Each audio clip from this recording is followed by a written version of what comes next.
Welcome to Property Revival Realty. I'm Brian Lawton here with agent Mindy Honish, and we're excited here today to talk to you in our live stream from our Janesville office on Pontiac Drive.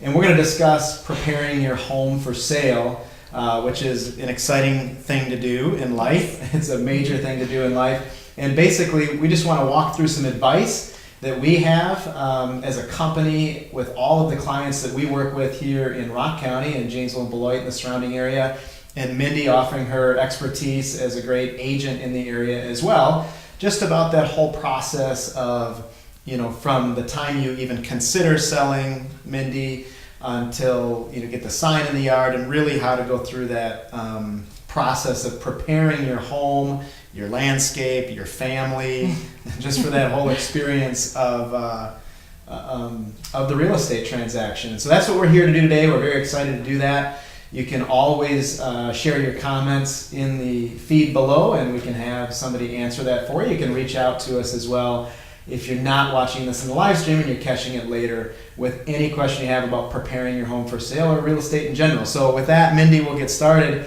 Just kind of your thoughts, and maybe we'll start at the very beginning of, and you're going through this right now. Yes. Personally, of, finding a new home, but also just preparing your own home for sale. What are some of the emotions kind of that you have with that? There's a lot. There's the excitement, of course, because you're getting a new home. And then there's the rush of, oh my gosh, we have to prepare our home to be sold. Right. So it is all about kind of preparing your home, starting like where do we start? And it's kind of overwhelming because you're like, what do I do? And so I think the first part is really decluttering and kind of going room by room of saying, do I really need this? Have I been using this item? Or, the clothes is a big thing. Like if I haven't worn it in a certain amount of time, do I really need it? And throw in the donation pile. So just starting the whole process, even before you kind of start the sale process, really just starting to prepare even before that. And you skipped a major piece because you are a real estate agent. Yes. And so that you've already cleared that hurdle. But what about the importance of hiring a good agent to help you even start that process?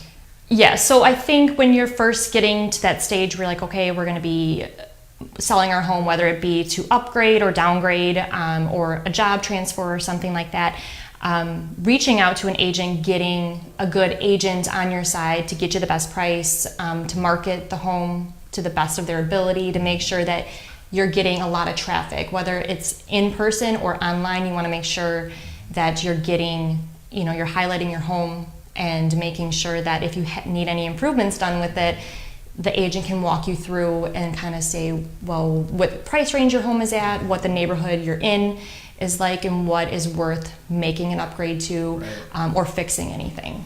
And I think you hit on something there. I think the key factor when you're selling your house, preparing to sell your house, is knowing exactly what the market is going to pay for your house. So a good realtor like you, or the ones that we have here, are going to help know what that number is. And if you've hired the right agent, trusting their market analysis is key in pricing your home right, so that it doesn't sit on the market too long and get stale. But also, like you said, you make sure you get the market price for your home, you get the most value out of it. Right.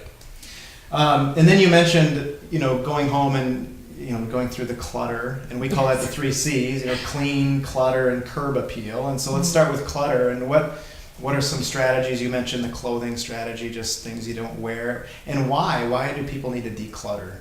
I think when you're going through a home, you want buyers that are walking in to see the most of your home. So when you have things strewn on every corner of every room, it gets kind of overwhelming for them. You're not really talking messy necessarily, just stuff. Just stuff. So you want anything that's just kind of there, you take it out and just put it into storage.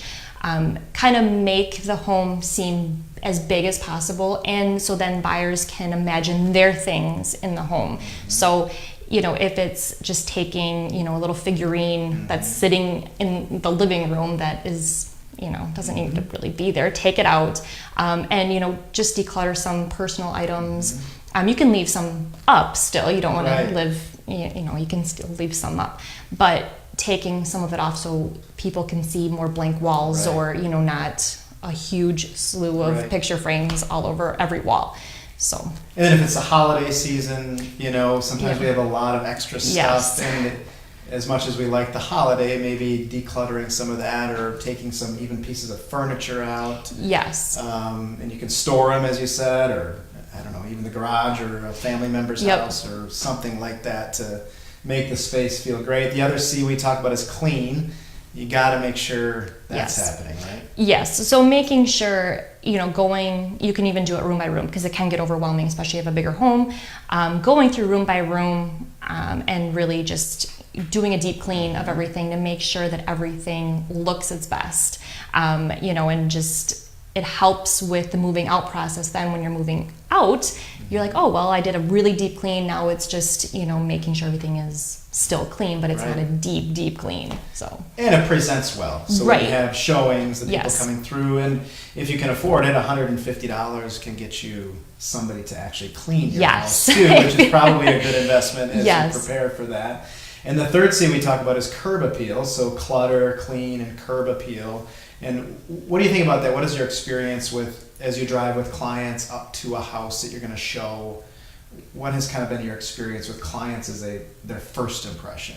Because it really is from the curb. It's not from inside your front door. Yep, that's the first thing that any buyer sees is the outside of the home. So making sure that the grass is kept, cut, fresh. And then making sure in the winter we're shoveling or shoveling it out, and then making sure landscaping is kept up. So if there's a lot of weeds, make sure you're pulling them. Fresh mulch it makes the landscaping look nice and kind of make things pop. Planting flowers, making sure they're bright and colorful, that can really add to the appeal. And just making sure that there's any chip paint, if you can just put some paint on and really freshen it up, or a fresh coat of paint on the door to make it pop. That's always something that people are gonna automatically look at right away. Right. And so if they get, those are real controllable things that are they're easy, they're inexpensive, they're going to help present the right impression. You're going to leave a good impression not only with the buyers that are walking through, but with that agent that's walking through. I think some of the feedback you and I and the people here and all agents hear about and feedback is that the house showed well. You always want to see that, even if they're not going to write an offer, but you want to know that your clients that you're working with are presenting a good home for sale, and it makes a difference in the price they get. So let's talk a little bit about hiring the right agent. What are some things that you add as a value to your clients, and why you think it's important to hire a good agent? Well, you want to make sure there's good communication first off. You want to make sure that you're in constant communication, because that is, I think, the number one thing that a lot of my buyers and sellers talk about is communication. Making sure that if there's any change or anything, there is, you're calling them, you're texting them, or email, whatever their preference is, and making sure that there's any changes. And also making sure that you like that person. You want to make sure you have that good vibe with that person. When you meet with an agent, you're going to know, after some time with them, talking with them, if you have a good vibe. So, if you can, share a joke, laugh, have that good feeling, that is, you're going to be more trustworthy with that person, and making sure that they know what they're talking about. So when they bring the data and they bring comps to your home or wherever you're meeting, to show this is the value of your neighborhood, this is what things are selling at, this is how long this home sat on the market, just to bring that value of knowing what they're talking about, knowing your price for your home. I think you brought up this is a relationship business, and I feel like everybody knows a real estate agent. Yeah. Their uncle is one, their neighbors, whatever that is, but it doesn't make it doesn't mean that they're a really good real estate agent. And you really should interview a few, right? To do what you're talking about. This person is going to be in your home, they're around your family, they're sort of the gatekeeper on who's coming in and out of your home. They're managing all of that stuff, and that's a great point about relationship and making sure you just get along with this person. And you can trust them and you have a good feeling about them. It's very important. And then the market analysis, like you said, and at Property Revival, we obviously market to, once we list your home, it goes to hundreds of sites like any real estate company. But then it's really the networks that we know, the handshaking, the office meetings that we have, where we're sharing, kind of the behind the scenes of all these listings, trying to market and help that home sell, and then all the social media accounts that we manage. And those are important things you're hiring too, somebody that knows how to market your property. Are there other ways that you market? I know you use Facebook groups and... Yes, so I do boosted ads on Facebook to really push out. So you're paying on behalf of your clients. Yep, right? Paying on behalf of my clients to really push out to the market. So whether it's, say, if the home is in Beloit, your demographic is mainly Beloit and the people in that area, but you're also stretching to surrounding areas to kind of bring people in, because not everyone that lives in Beloit is looking at Beloit. There's other people in other areas. So making sure you're hitting the demographic of that area. And, if it's close to good schools, or, you want to make sure you're targeting more family areas of that, because those families typically go to those or move into those areas. But you're wanting to make sure that they're driving as much traffic to that home as possible. So what about like when you walk into a house with a client and maybe the house needs newer carpet, or maybe there's some painting to be done? How do you advise them on stuff like home repairs, or what their return might be on stuff like that? Do you have advice for people on that sort of thing?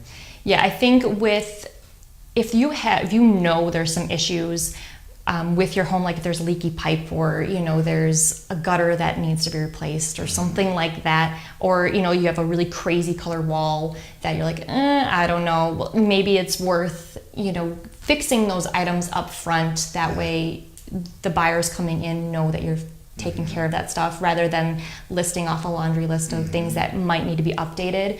The more little fixes that you do, and a lot of them are inexpensive, where the paint, or changing light bulbs that are burnt out that you just haven't gotten around to doing, or trim, things like that just haven't been completed because they just get pushed to the back burner. Little things like that, when buyers come in and see that are completed, it's one less thing for them to worry about, and then it makes the price, look better with them. And if they walk in and say, oh, well, this needs to be done, depending on the price point of the home, they could be like, well, I don't know, is it more stuff for me to do, or they're adding it all up, right? So then it's just something to consider of, and if it's carpet, if you have, if there's pet smells, and depending on the price point of where you're at, is the carpet worth replacing, or do you... Just a good clean, you can hire that service out. Right, well. And so that's, and I leave that up to sellers of what their preference is, and give them, advice of what to do if they're asking, well, this is what you could do, price-wise, it just depends on how much carpet or things like that. And I think a good real estate agent can help you navigate that. So, and it also depends on the client, the financial situation, how much debt you have on the house, equity you have into the house. But a good agent can help, determine if you're going to get the value back. So if you replace the carpet in 1,000 square feet, and it's going to cost you, I don't know, $2,000 or $3,000 to do that, are you going to get that back in the sale? You can talk to a really good agent about kind of the value it'll bring back to you, and how it'll show, and the number of days it stays on the market will be affected, because people have a different impression of that house. And so there's a lot of factors that your agent can help you with. And you mentioned pets, and pets being something that dirties a home. How do homeowners with pets, prepare? There's different kinds of pets, but certainly like dogs are very common. And a lot of questions, what do I do with my dogs during showings and this kind of thing? How do you advise clients about that? Yes, so if your dog, if you have a dog, and if you have someone or some place to take your dog, it kind of alleviates some of the stress with showings in the home. And if you have a kennel or a crate, and that's what you do when you're gone, they're automatically crated, you can do that as well, just making sure that, we as listing agents, making the buyers aware, saying, hey, there's a dog in the premises, they're crated, but, making them aware that there is an animal there. But if you can remove the dogs, whether a neighbor takes them to the yard, or you have a boarding place that you can take them to, just to kind of alleviate the stress, because that's going to be stressful for the dogs. With moving and having all these strange people coming in the home, that it can give a lot of stress to pets. I think 2 more points that we have. Really, number 1 is reminding the client to be social too. Don't just rely on your real estate agent to get into their networks and advertise and stuff like that. Clients shouldn't be afraid to be the best advertiser of their home as well, into their own networks that their agent doesn't have. And what advice do you have for, that? I think if you're selling your home, and we do marketing where we boost things, and we have different posts on Facebook, sharing that to your own personal page, and just saying, hey, if anyone knows if someone looking for a home in that neighborhood price range, bringing buyers in that way too, because it's amazing that even if you know people, a lot of people don't know you're selling your home. You might have announced it at one point, but then when it comes time to it, like, oh well, I kind of forgot you were listing, and if I had known, I could have had a buyer for you. So it's definitely good to push it out with your own page as well. So I mean, that always. Yeah, and like you said, letting the neighbors know, ringing their doorbell, having that conversation with them, 2-3 houses away in every direction, letting your family and friends know in email or on Facebook or however you want to put that out there, but making sure your colleagues at work know. And I mean, you want to sell your home, at least tell them. You don't have to be a pest about it, right? But tell them once that it's for sale and how to contact your agent, and they can help you do a lot of that, I think. I think the last bit is just, remembering a few major points here. Number 1 is to hire an agent and to help you price that home right. If you can price your home right, it's going to sell in an appropriate amount of time. And especially in today's market. Yes, it's crazy in today's market. Well, let's talk about that for a little bit. What, in this market, what are you seeing? You work a lot of Beloit and Janesville right now. What do you see with home buyers? There's just, the home buyers are they're going up against multiple offers. So it's getting creative as a buyer's agent of how to make your buyer's offer look the most appealing, even if they have to have seller concessions or anything like that, which some buyers need. So making sure that their offer stands out above everyone else's. But that's the the situation right now. There's just multiple offers for homes, and which is good for the sellers. It's very good for the sellers. It's just kind of a chess game for buyers, because it's kind of nerve-wracking for them. Any other advice for people prepping their homes for sale? Just trust your agent, and declutter one day at a time, and it'll help alleviate some of the stress. Just one room, and you'll get there eventually. And if you need help, reach out to family and friends, or if you need someone to clean your home, don't be afraid to hire out. I mean, those, that can be a godsend. So I think, just taking it day by day and trusting your agent, and that's like the first step. Contact your agent and let them help you.